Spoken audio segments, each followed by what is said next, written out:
欢迎来到新兴消息频道，请订阅频道，所以大家不要错过当天最热门的新闻。我们今天的时事通讯包括以下内容：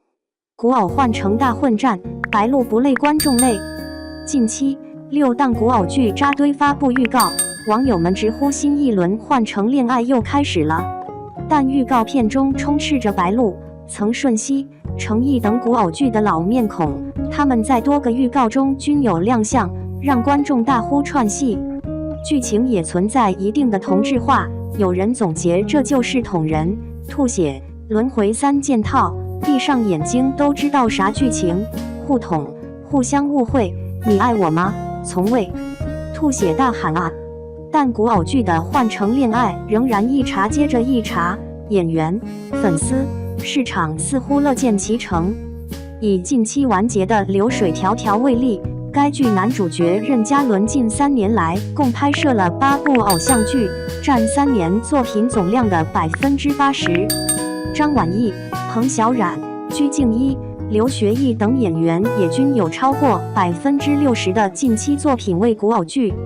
粉圈逻辑深度渗透进和影响了古偶剧的营销，从前期的吹班底、吹妆造、发布路透，到播出期间的刷数据、总结实际，或捧或踩，形成了一套完整的体系，一招一式皆是科技与狠活。在影视市场中，古偶剧似乎被视为一种更稳妥的选择，而粉丝群体对流量明星的支持，好似又为剧集播放量增加了额外的保险。但如今古偶市场的数据并不理想，观众审美疲劳，这意味着换成恋爱的保险丝快烧断了吗？影视市场的下一张安全牌又在哪里呢？吐血捅人轮回3件套，白鹿曾舜晞们在古偶换成恋爱。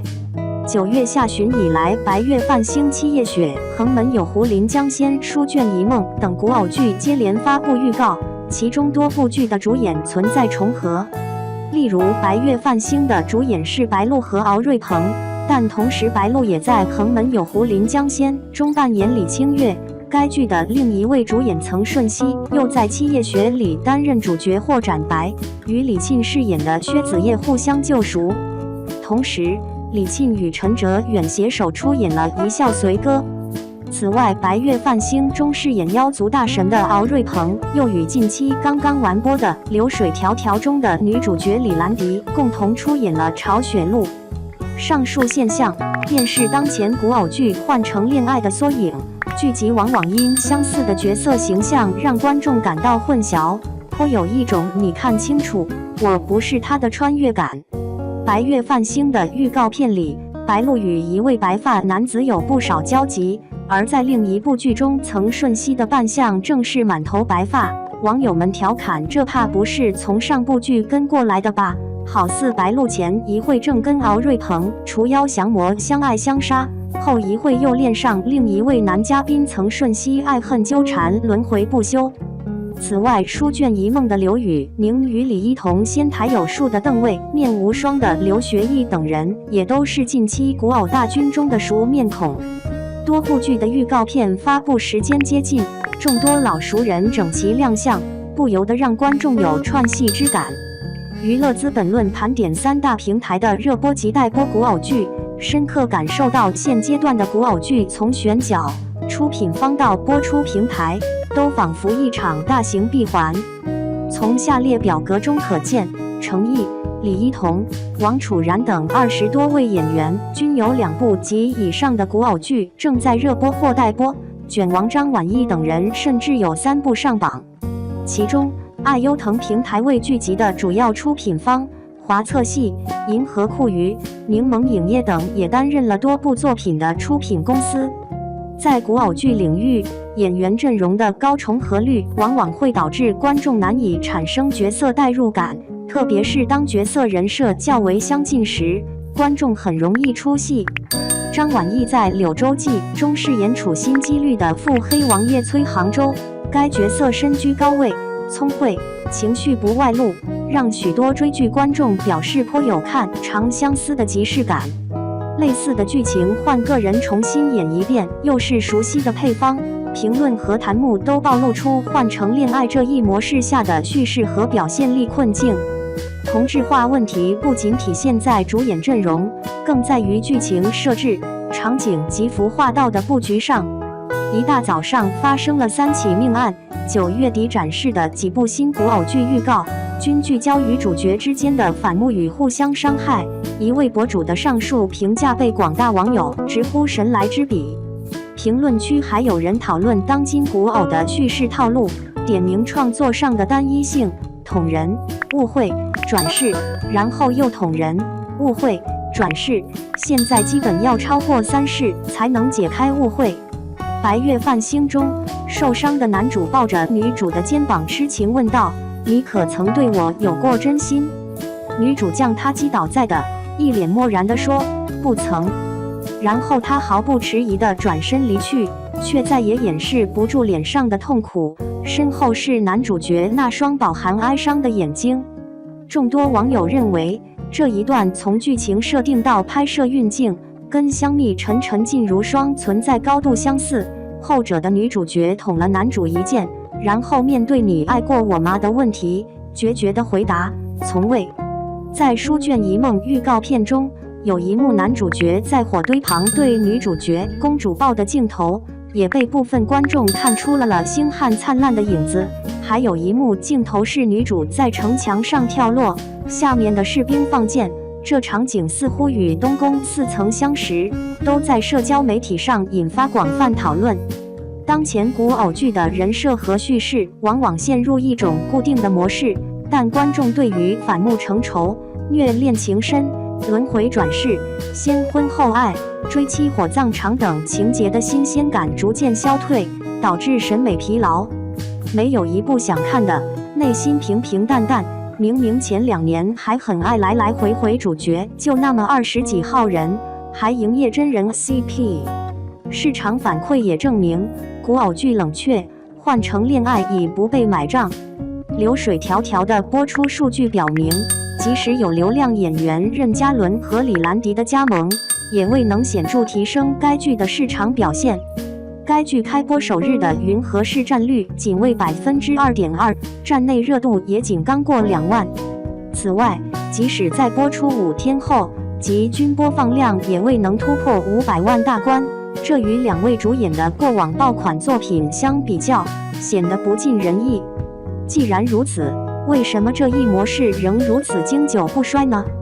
居士妆容加白鹿哭戏，任嘉伦们打造的古偶爆款仅粉丝可见。千篇一律的国产古偶剧，对于许多演员而言，是以小博大的性价比首选。这些活跃在古偶剧里的专业户们，在个人特质和专业背景上存在一定的共性。首先，这类演员不乏以颜值出圈者，如鞠婧祎、陈都灵、邓为、曾舜晞等。古偶剧精致的妆容和服饰更能放大他们的美貌优势，从而以颜值继续巩固和吸纳热度。女演员鞠婧祎以居士妆容闻名，但身高较矮，在现实题材剧中，这一缺点容易被放大，明艳的妆容也可能显得不自然。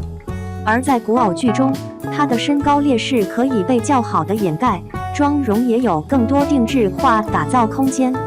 男演员刘宇宁身高189厘米，与不少现实流的角色有差距，却极为契合古偶中强悍、霸气、力量型的设定，角色塑造更具说服力。此外，在古偶剧的换乘嘉宾中，有相当一部分并非科班出身。在前文上榜的演员中，有19位均未非科班，如刘宇宁毕业于丹东烹饪2技校，敖瑞鹏毕业于成都艺术职业大学，专业是游戏原画设计。尽管专业背景并不能代表实际的业务能力，但古偶剧因其固定的模板、妆发和场景设计的加持，对演技新手来说门槛相对较低。正因为古偶剧的叙事手法日益同质化和套路化，爆款及名场面在不同剧之间的平移也具备可能性，从而有更大的可能性实现出圈。例如，白鹿在《周生如故》中凭借其极具感染力的哭戏赢得了广泛关注。在她后续的古装剧中，不乏多种哭戏场景来企图复刻此前的成功，以增强演员的影响力和作品的传播度。古偶剧的宣发通常便于粉圈逻辑的渗透和运作，因此对于自家哥哥和姐姐参演古偶，粉丝群体乐见其成。一部古偶开拍前期，粉丝群体主要对制作、班底和妆造大加预热推广，拉高剧集的知名度与路人盘期待值。班底的宣传内容涵盖出品方、播出平台、导演、编辑、合作演员、舞美等一系列主创团队的此前实际。例如书卷一梦宣传的 S 加制作、大厂头部原创古装剧《富山海》宣传的双平台护航。此外，随着该剧编辑刘芳凭借《莲花楼》获得白玉兰奖提名，《富山海》也被粉丝誉为白玉兰获奖团队加持的作品。妆造的宣传主要通过路透图和视频片段来实现，例如宋茜在《山河枕》中的一袭红衣造型曾登上热搜，李兰迪在朝选录中的现场图也在社交媒体上广泛流传，粉丝们纷纷向路人安利，瘦了很多，演技免减，端庄大气。待剧集播出后，粉丝的宣传重心则落在了爆款证明上。如果剧集的播放量不尽如人意，粉丝会强调社交媒体上的高热度；若剧集讨论度不高，粉丝会突出其良好的口碑和评分。近期完播的《流水迢迢》的收视率平平，任嘉伦大粉便渲染起该剧的商业价值，强调剧集的官方周边销量突破100万，从而证明有效播出，自家哥哥实际能打。但事实上，衍生品的销售和播放量是两个维度。爱奇艺 IP 增值业务事业部总经理袁家路就直言，在对 IP 进行商业评估时，会发现古装剧是衍生品市场偏好比较强烈的类型， A 级以上古装剧就会考虑做衍生开发。这也说明古偶是有更多的粉丝经济型特性的产品。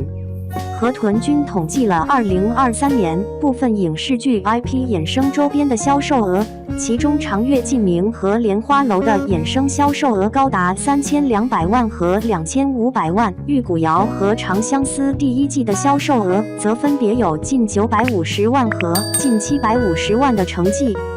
4部全部为古装剧，3部古偶剧，1部武侠剧。长此以往，古偶剧的爆款实则仅粉丝可见。但不可否认的是，从预热到宣传再到做数据，部分演员的粉圈针对古偶剧已经建立起一套系统的运作机制。